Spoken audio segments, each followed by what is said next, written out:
बेसहारा जो गोवंश सड़कों पर है या फिर गांव में है या फिर वो खेतों में है, उसको लेकर आपने क्या ड्राफ्ट तैयार किया है पूरे हरियाणा में कि ताकि कैटल फ्री हरियाणा हो। इतने बड़े सड़क हादसे हो रहे हैं, ये बहुत बड़ी चुनौती भी है। इस चुनौती को आप कैसे देखते हैं और इसका सबसे बड़ा सॉर्ट आउट क्या आप तैयार कर रहे हैं? और हमारा संकल्प के साथ आपको सुन के थोड़ा अचंभा भी होगा। पूरे जो गौ सेवा आयोग के मेरे साथी हैं, मेंबर साथी भी हैं, हमने जिस दिन ज्वाइन किया उसी दिन एक संकल्प लिया कि 12 अगस्त 2027 तक पूरे का पूरा जो गोवंश है, बेसहारा गोवंश है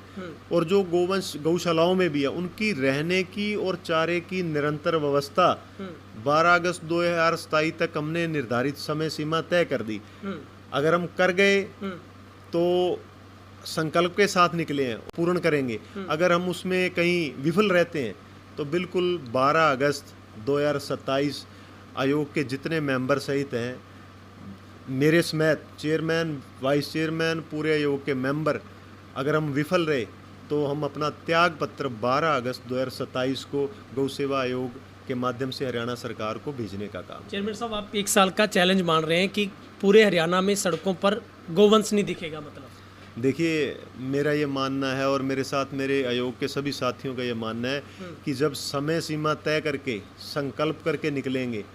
तभी अच्छे कामों को अंजाम दिया जा सकता है। मगर गौशालाओं की डिमांड थी कि ये आप 2 किस्तों में करें और वो 2 किस्तें भी हमने ऐसी मतलब व्यवस्था खड़ी करी है। वो अभी जो हमारी धान कटाई की जो आएगा समय, उससे लगभग 15-20 दिन पहले, लगभग आप मानिए अगले जो आगामी 15-20 दिन है, आगामी 15-20 दिन में हम वो चारा जो अनुदान राशि है वो गौशालाओं कमेटियों के खाते में भेजने का काम करेंगे। और उसी तरीके से जब जिस टाइम गेहूं की कटाई का समय आएगा तो हमारा प्रयास रहेगा कि मार्च के पहले दूसरे सप्ताह में ही जो अनुदान राशि है वो गौशालाओं कमेटियों के खाते में चली जाए। नमस्कार, तेज हरियाणा से गुरविंदर पन्नू। हरियाणा में हरियाणा गौ सेवा आयोग की ओर से पहली बार पूरे हरियाणा में इस बार सिरसा जिला में जो चेयरमैन की कमान है वो सौंपी गई है और सिरसा जिला के रानिया से पूर्व में विधायक रहे रामचंद्र कंबोज को हाल ही में हरियाणा सरकार की ओर से हरियाणा गौ सेवा आयोग का जो चेयरमैन है वो नियुक्त किया गया है। और हरियाणा में सबसे ज़्यादा गौशालाएं हैं और उसके बाद अगर सिरसा जिला में देखेंगे तो यहाँ पर भी गौ सेवा का सबसे बड़ा केंद्र सिरसा जिला को माना जाता है। हाल ही में उनको जो जिम्मेदारी मिली उसके बाद क्या सिरसा जिला में उनकी सबसे ज़्यादा प्राथमिकताएं रहेंगी, हरियाणा में किस तरीके से वो पूरी गौ सेवा को आगे बढ़ाकर देखेंगे, तमाम बातचीत पर हम चर्चा करेंगे। हमारे साथ नवनिर्वाचित चेयरमैन रामचंद्र कंबोज जी हैं। सबसे पहले सर, आपका तेज हरियाणा पर बहुत बहुत स्वागत है। बहुत बहुत धन्यवाद। और आपके तेज़ हरियाणा न्यूज़ चैनल के माध्यम से मैं सभी जितने आपके दर्शक हैं और सभी प्रदेशवासियों को बधाई देता हूं, क्योंकि अभी हमारा 80वां स्वतंत्रता दिवस भी होके हटा है, तीज का त्यौहार वो भी हटा है और आज सावन का महीना चल रहा है और आगे जो है त्यौहार हमारी जो भारतीय संस्कृति के हिसाब से है वो आगे अब जो आने वाले आगामी महीने हैं उन महीनों में त्योहारों की जड़ी रहेगी, रक्षाबंधन और आगे चलते जाएंगे। तो आपके माध्यम से मैं पूरे प्रदेशवासियों को इन सब त्योहारों की एडवांस में बधाई भी देता हूं और उसके साथ साथ हरियाणा सरकार ने जो विश्वास किया है सिरसा ज़िला पे, और सिरसा ज़िला के साथ साथ जिस तरीके से आपने बात करी कि हमेशा हरियाणा में अग्रणी रहा सिरसा ज़िला गौ माता की सेवा में और सबसे ज़्यादा गौशालाएं हैं, क्योंकि एक बड़ा सिरसा ज़िला संवेदनशील है और यहाँ पे सभी धार्मिक और सामाजिक संस्थाओं को साथ लेकर के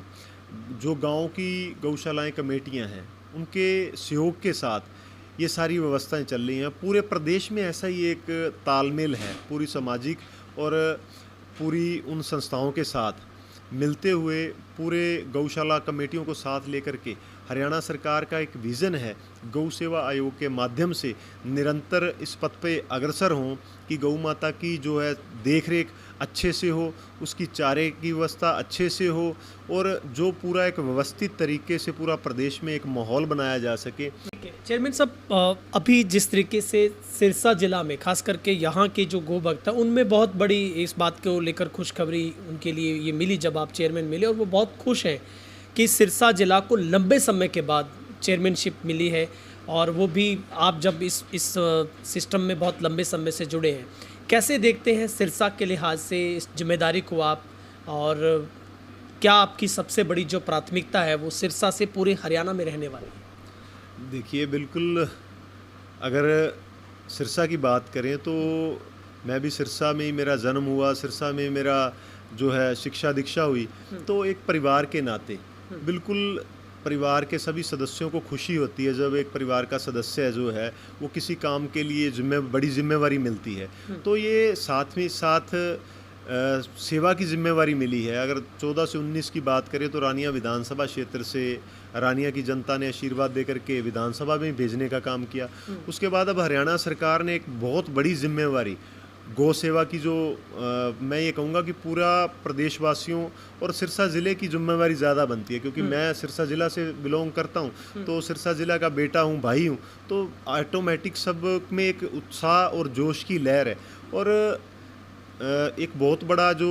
गौ सेवा के मामले में हम बताएं तो सबसे ज़्यादा गौशालाएं सिरसा ज़िला की लगभग 140 रजिस्टर्ड गौशालाएं और 6 गौशालाएं ऐसी हैं जो अनरजिस्टर्ड चल रही हैं। तो हमारा प्रयास यही है कि शुरुआत जो सिरसा ज़िला से लेकर के एक शोर से लेकर के पूरे प्रदेश में जो व्यवस्था है, जो बेसहारा गोवंश रह गया, उनकी व्यवस्था भी बड़े अच्छे तरीके से करें। तो इस चीज़ को लेकर के जितनी भी गौशाला कमेटियां मिली हैं अब तक, और एक बड़ा उनमें जोश और उत्साह है, वो उनके बेटे के नाते, भाई के नाते आप लगाएं तो उनमें बहुत एक जोश है, उत्साह है। और मैं भी आपके माध्यम से पूरे प्रदेशवासियों को विश्वास दिलाता हूं कि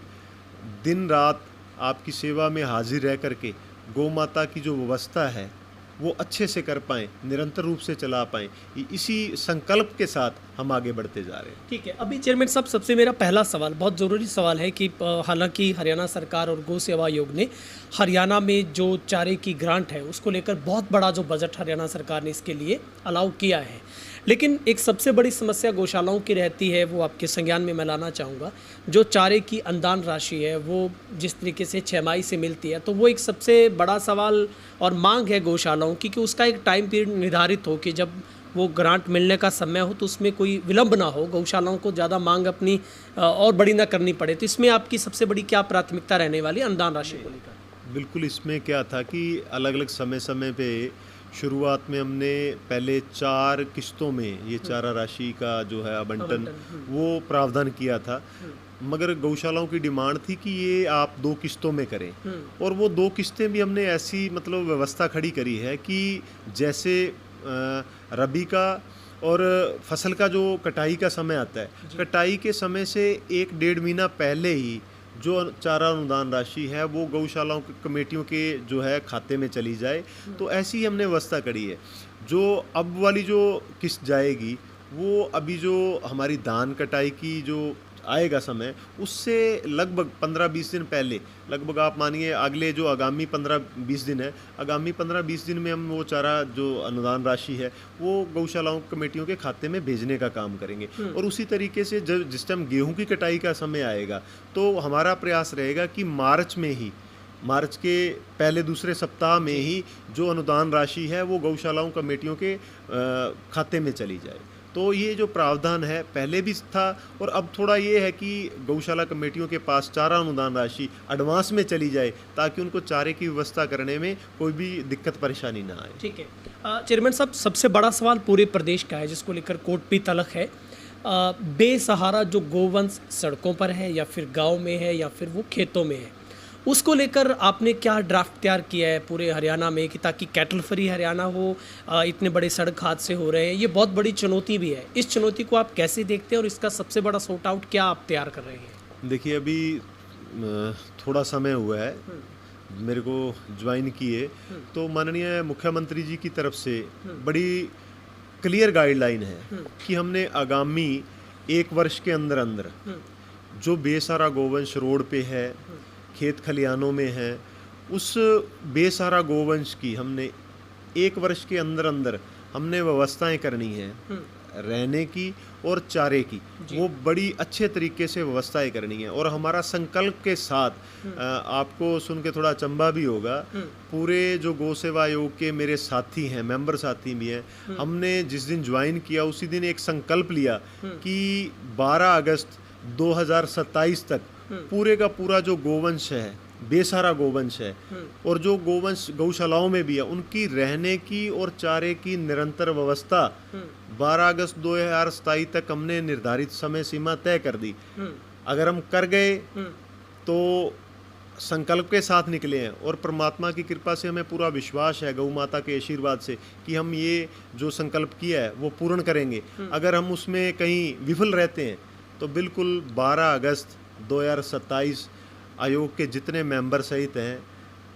मेरे समेत चेयरमैन, वाइस चेयरमैन, पूरे आयोग के मेंबर,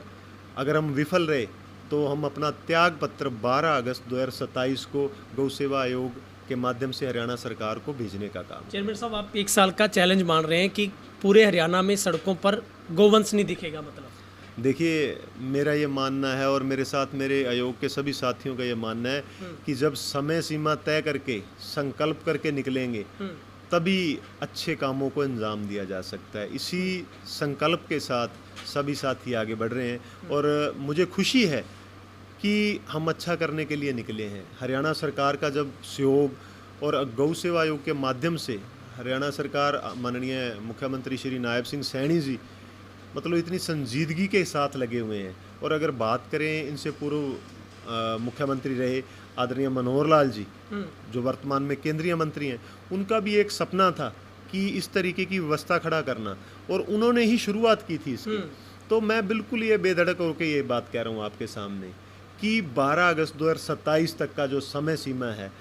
और नायब सिंह सैनी जी इतनी संजीदगी के साथ लगे हुए हैं, हमें पूर्ण विश्वास है। हमने समय सीमा तो 1 साल की ली है, पर मुख्यमंत्री जी के सहयोग से गौ सेवा आयोग ये इस कार्य को 6 महीने के अंतर्गत जो है पूर्ण करने का काम करेगा। ठीक है, लेकिन चेयरमैन साहब, अगर कोई गौशाला, मतलब जितनी भी हैं, वो अगर गोवंश लेने को राजी हैं, चाहे वो सड़कों से है, शहरों में है, खेतों में है,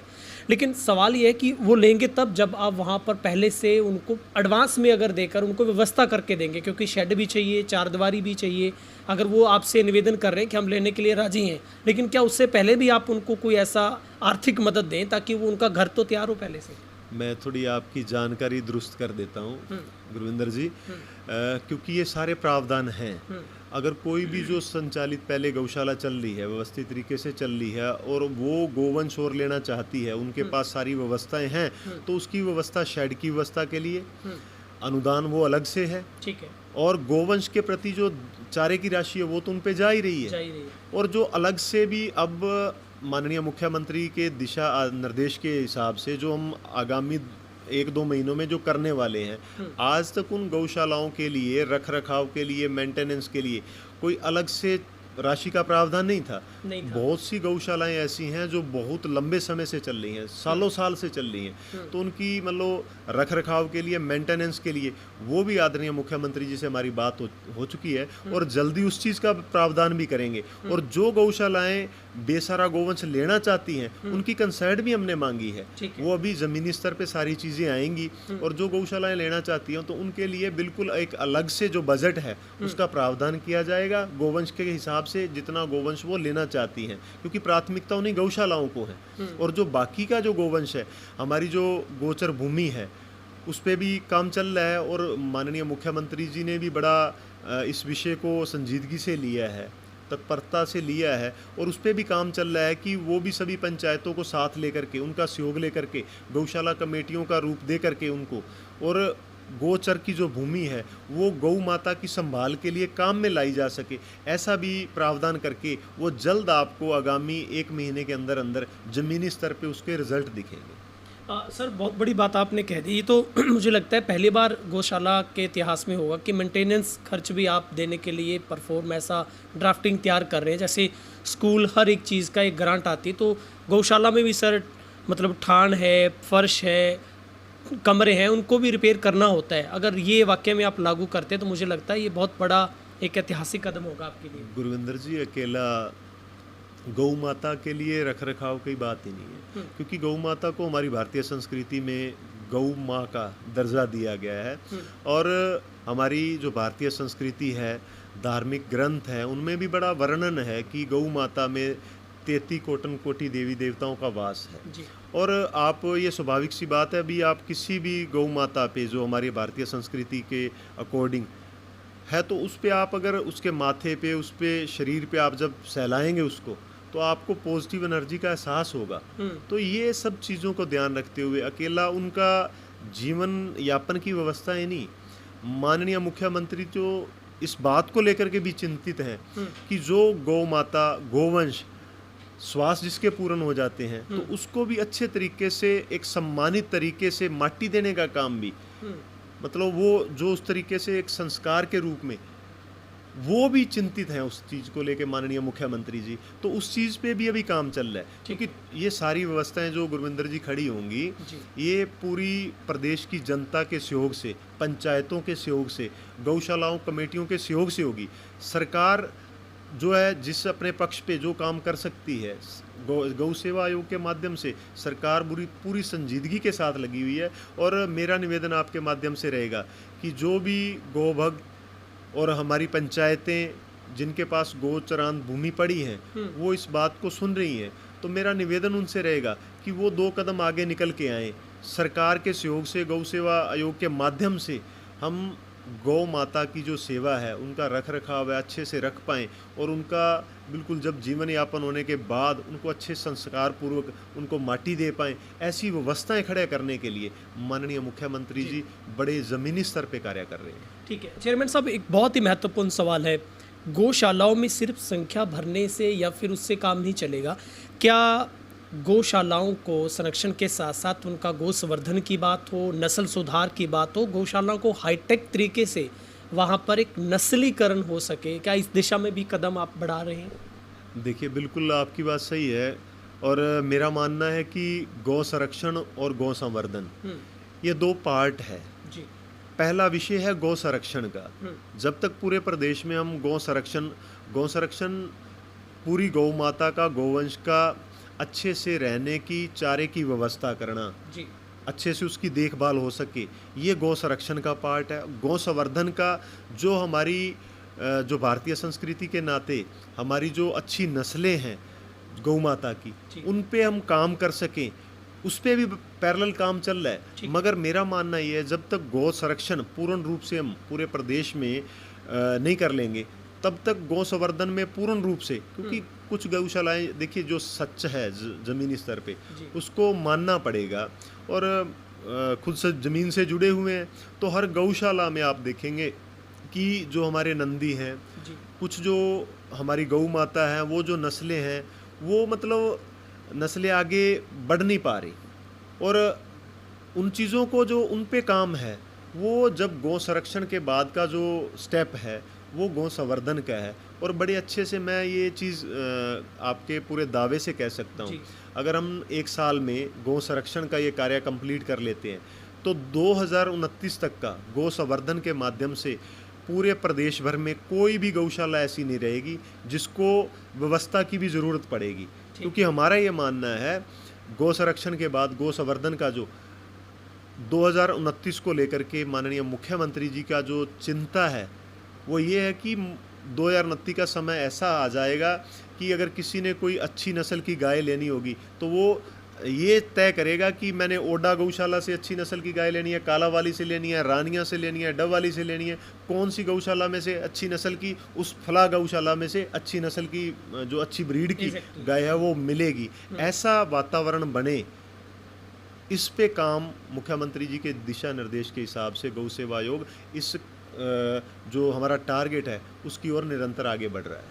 चेयरमैन साहब, क्या आपका ये भी भविष्य का कदम रहेगा कि गौशालाओं को आत्मनिर्भर बनाया जा सके, चाहे वहाँ से गोबर से गिट्टी बनाने की बात हो, वहाँ से घी तैयार, पनीर तैयार करने की बात हो, या फिर वहाँ पर गोबर गैस प्लांट की बात करें, क्या इस तरीके का भी कदम आप अख्तियार कर रहे हैं कि आत्मनिर्भर भी गौशालाएँ हो सकें? देखिए, अभी जो आप बात कर रहे हैं, कई गौशालाओं में अभी आज भी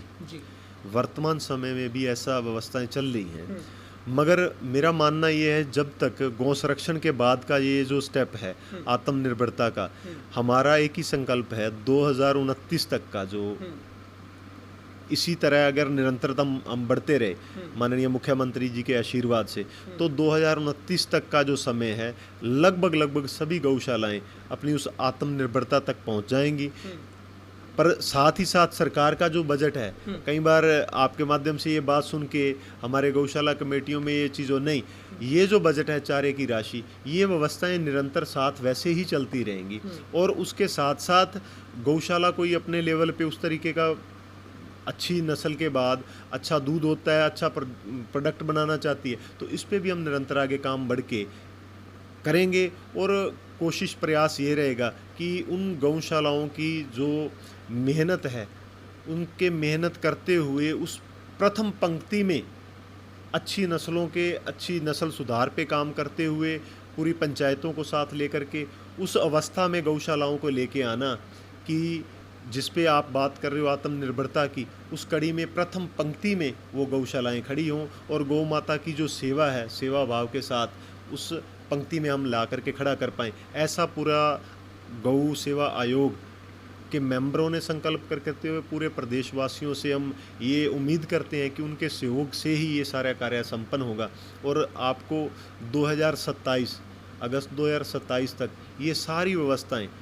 परमपिता परमात्मा की कृपा से ज़मीनी स्तर पर के देखने को मिलेंगे। चेयरमैन साहब, आखिरी मेरे 2 सवाल बचे। क्या सिरसा या हरियाणा में आप इस पर भी, इस कदम पर भी चलेंगे कि एक मॉडल गौशाला स्थापित हो सके, जहां की व्यवस्थाओं को देखकर उसे एक बेस्ट गौशाला का अवार्ड मिले, ताकि एक गौ संचालकों में एक मतलब एक तरीके से कंपटीशन पैदा हो, वहां पे गौ सेवा में एक लगन लगे, वहाँ पे गौओं को एक अच्छी सेवा मिल सके, फैसिलिटी उनके लिए अच्छी हो, इस तरीके का भी प्रयास हो, आप मानते हैं? देखिए, अभी तक वर्तमान में भी ऐसा लगभग सभी ज़िलों में एक ऐसी व्यवस्था खड़ी की है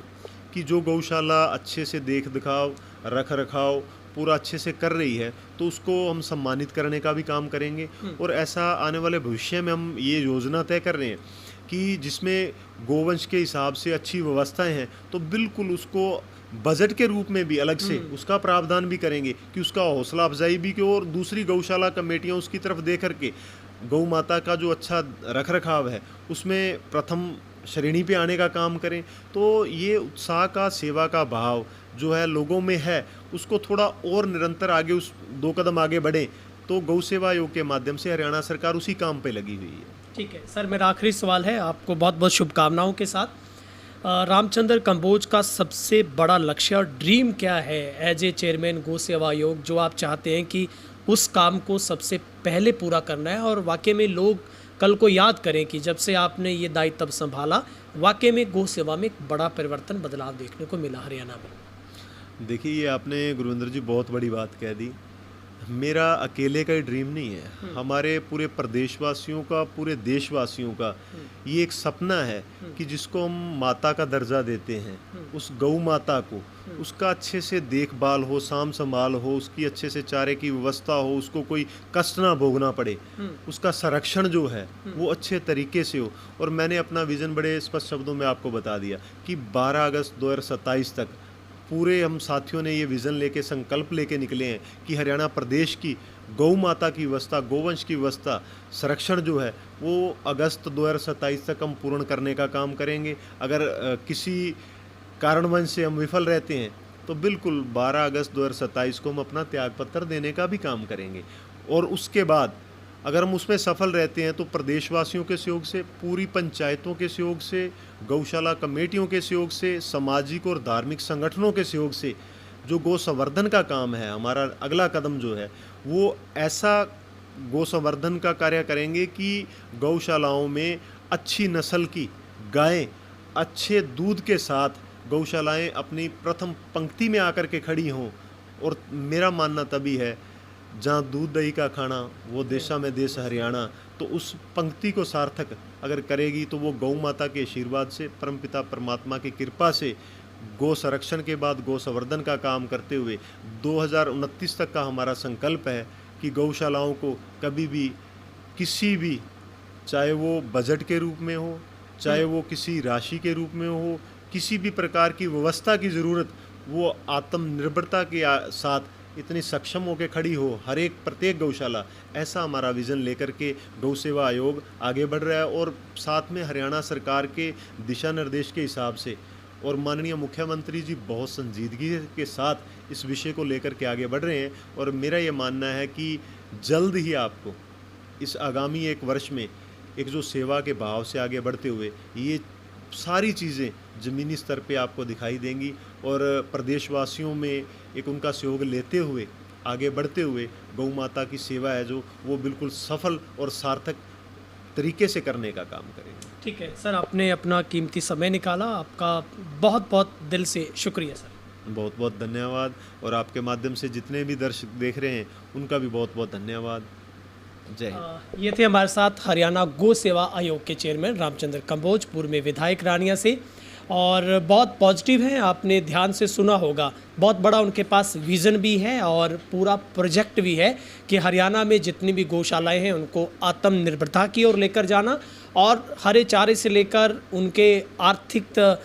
तंत्र को मजबूत करना, गोसंवर्धन की बात वो कर रहे हैं, नस्ल सुधार की वो बात कर रहे हैं। होप सो दैट आने वाले समय में आपको हरियाणा में बहुत बड़ा बदलाव मिलेगा। और सबसे बड़ा चैलेंज उनका हरियाणा में बेसहारा गोवंश को संरक्षण देना है। कैमरा पर्सन वकील के साथ गुरविंदर पन्नू, तेज हरियाणा, सिरसा, रानिया।